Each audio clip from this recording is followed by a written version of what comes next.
do you have any particular feelings about men in school? Women are destroying us now in admissions. Oh, totally. Yeah. What do you have any thoughts on that? That's a very vague question. Do you think there's something more specific that we should do about it, or is this like a foregone conclusion that we've discovered that women are just better in classroom environments than men, and unless we all take Adderall, we're not gonna be able to catch up or something? Like, we're just like doomed to fail on that. Yeah. Well, I am very pro Ritalin. That is for sure. Okay.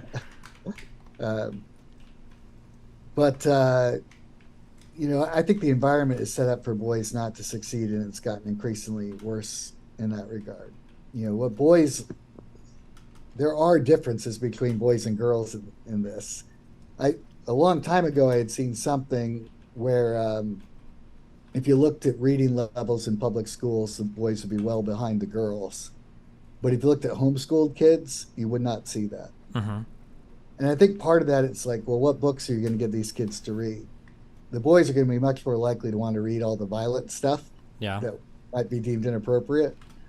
I mean, my kid, he ended up graduating from Stanford, swore that he was never going to want to read at all. What got him to read? Captain Underpants. Oh, I remember. Yeah. That was the book, right? Mm-hmm. So those kinds of things, maybe they're not going to be as excited about reading Little Women. The other thing is they're going to want to compete. So I spent a year in England and I was 6, and the system was set up where you Wait. What was that last thing? You spent a year in England and you have a. when I was 6 years old. Oh, when you were 6. Okay, gotcha. Okay. So there, every book I read, I got like a sticker, and you could get reading just as far as you want, and that completely motivated me to go super far over these stupid stickers. Mm-hmm. But the whole competition really went with me. But the reality is that in my view, men are getting sort of pushed down in the school systems and such. We focus on women in STEM, for example, because there's still some underrepresentation there, and ignore the massive differences in dropout rates that are going on for the boys. Mm-hmm. And you can see this with why Jordan Peterson is so popular. Sure. Right? Mm-hmm. He's speaking to those guys. Our kids are not athletic. My kids are going to hear this, so now I feel bad saying that. Oh, no. And your son's a fan of mine, so if he ever shows his face in chat, he's going to get lit up on it. Uh-oh. Exactly. Yeah. Some are more, I'll just leave it at that. Sure. My parents met in linear algebra class. Okay. Sure. Okay.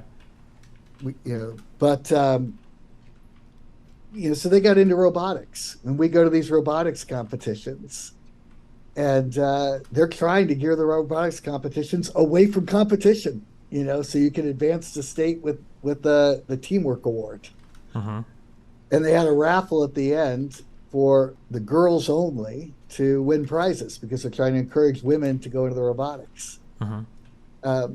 Encouraging women to go to robotics is great, but the point is that the competition is what drives a lot of these boys, and if you put in environments where they compete, that can inspire them to go further. Yeah. But what are your thoughts on what's going on with the guys? I'm not sure. I guess my just on the very, very, very little bit of psychology I've read, very, very little bit about teaching I've read, is it feels like for a long time, it feels like we kind of just ran under this default assumption that men are just smarter and better in almost every way compared to women. We do math better, we do science better, we learn better, we do everything better. And then as we've pushed women more and more in classrooms, I think that I feel like what everybody thought, even if they would admit it, was that maybe if we push really, really, really hard, we can get women to like 40% if we do really good, because women just probably don't have the brains for learning like men do. And now as we've pushed, I think we've realized that left to our own devices, women not only can hit parity with men in classrooms, but in a lot of cases, due to temperamental differences between boys and girls, between men and women, that they can outperform men in classrooms. And I think we have a really hard time in society trying to boost or push what we perceive as majority classes. So it's really hard to get people on board talking about poor white people problems because of white privilege. I imagine it's probably going to be really hard to have a conversation with admissions about getting more men to go to school. I imagine it's probably a really hard conversation to have because we're so used to leaning on the affirmative action side pushing, well, I don't know if I call it affirmative action, but we're so used to culturally pushing women towards education. So having that talk of like, okay, well, now we need to push men, I imagine it's going to be a hard conversation topic to breach. Or maybe it's not. Maybe in your school, maybe you feel like, oh no, we actually talk about all the time how we can boost male admission rates for things. I don't know if you feel like that. Yeah. No, I don't think that's the case. I think there is concern that some of these places are going to move towards put more affirmative action for men, but it hasn't been totally established yet. But yeah, at University of North Carolina, Chapel Hill, there's like just about 2 girls for every guy. That's a pretty bad dating market. Well, depends on who you are. Yeah. I mean, I would go to that school. Yeah, no, yeah, you're right.